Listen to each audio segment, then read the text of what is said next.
and happy Wisdom Wednesday. Thank you so much for tuning in and for choosing to spend some of your time with me. I'm Maria Milagros, and this is a little space I like to carve out on the interweb to share tips, tools, techniques, nuggets, stories, anecdotes that hopefully will help you, as they have helped me, to move the needle, even if it's 1 degree at a time, to get us closer or to move us in the direction of or to connect us with our own happiness and health. And I'm talking overarching health, all the healths, not just like physical body health, right? Mental, emotional, spiritual, and otherwise. All right.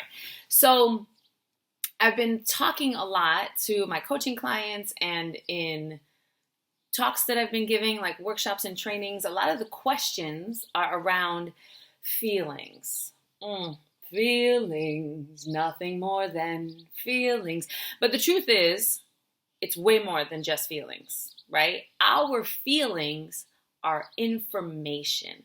Oh, it's so yummy. When I had this revelation, when I realized like, oh my gosh, my feelings are not just here to torment me, believe it or not. They're actually meant to give us really important information. Now, how do I cram this into such a short amount of time? Okay, so I'm going to try. Really, our feelings have kind of like 2 main directions. There are many others, but there are 2 main directions. Either it's an indicator that we are disconnected from our source, from our spirit, from our connection to love, or it's an indicator that we're kind of headed in the right direction, right? And what I mean is this. So someone says something and it really upsets you and it makes you feel awful and blah, blah, blah. We can very easily say, it's their fault, they did it, they hurt my feelings, they. And I'm not saying that we let them off the hook, but what I am saying is sometimes people will say things that hurt our feelings, not because that's their intent or not because they're trying to, but because of where we are and the fact that we are receptive to being offended because we're in a funky place. Right? I've said this before and I'll say it again. When I am feeling good, when I slept well, I woke up early, I meditated, I had my breakfast, I do my thing, I feel really good, I take care of myself. I leave the house, people cut me off in traffic and I'm like, maybe their hamster died and they're rushing them to the vet, maybe there's an emergency. If I'm not doing well, if I didn't eat well, if I didn't sleep well, if I am not taking care of myself, or maybe I stayed up the night before working too late or whatever, and then I fly out of the house without eating, I'm not feeling my best. I'm feeling my best in that moment, but I'm not feeling what could be my optimal best, right? Someone cuts me off in traffic and I'm considering following them home to let them know that they're a bad human and an awful driver.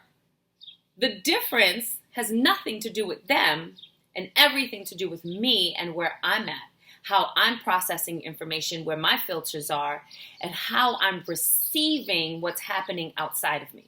Our feelings are that. So if someone says something that hurts my feelings, 2 roads. I can either acknowledge that I am disconnected from love, and so I am receptive to having my feelings hurt. If someone that you don't know called you and said, I'm calling to tell you I will never call you again, you'd be like, cool, I don't know you.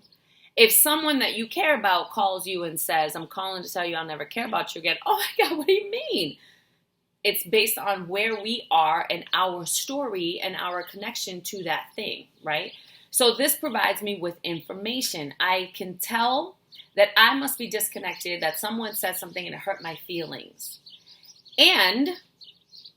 Or the information is this person has a pattern of being offensive and hurting my feelings even when I ask them not to, or when I say the following things trigger me, right? And if they care about me and we're in a relationship, they should care, as I should be also doing the work to make sure that I'm handling those triggers so that I'm not triggered by everybody everywhere, because we can't ask everybody to like tiptoe around us. That's not conducive to life, and it's not fully living either.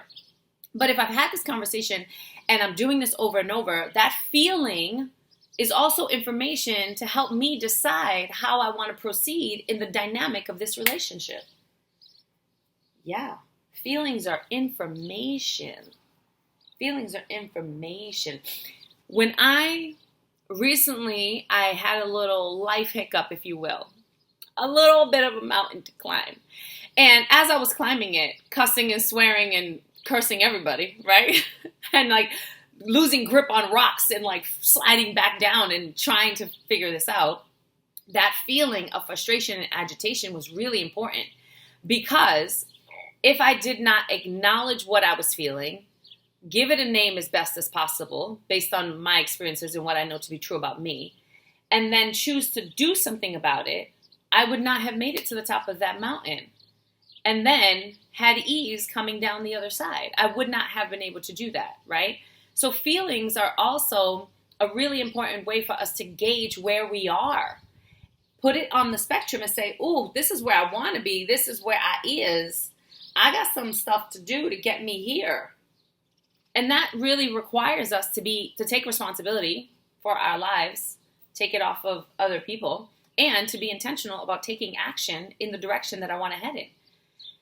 So I recommend to the students that I work with, to my coaching clients, to myself, to my daughter, feel all your feels. I can't say that enough. You have to give yourself permission and room to feel all the feelings. Feel it, name it, identify it. If you can figure out the source to kind of cut it off at the root, great. If you can't, don't break yourself. Be as present as you can, right? If that's all that's available to you. Honor where you feel. Feel it all and fully. Get through that, because the only way out is through. And then say to yourself, what information did I learn from this space?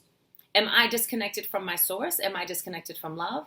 Is this information that's meant to teach me about where I should and should not be putting my time and energy, which are our two most valuable assets? Is this information that helps me know that I'm on track or that I'm off track in terms of where I'm trying to go, health and happiness? Where I'm trying to be, health and happiness? Because it's not just about future planning, it's also about present planning. If you are presently happy, there is a really great chance that you're going to be future happy.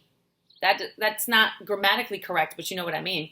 If you are presently practicing things that are moving the needle for your health, in the future, it is fair to say that you are probably going to have a healthy future, because you are creating intentional practices and taking responsibility in the present moment that creates the healthier, happier future. But really, all we have is the present moment. So how are we using our feelings and the information that comes from them to move the needle in the present moment, to learn and grow in the present moment, to be real and to honor this human experience, which involves feeling all the feels? I find that if I give myself room to feel all the negative feels, I get through them faster. And if I give myself room to really feel all the positive feels, they last longer and they stay around longer, right? And I say negative and positive lightly because it's all perspective and conceptual, and we could really call any feeling positive if we learned from it, and we could really call any feeling negative if that's your perspective, right? Just saying.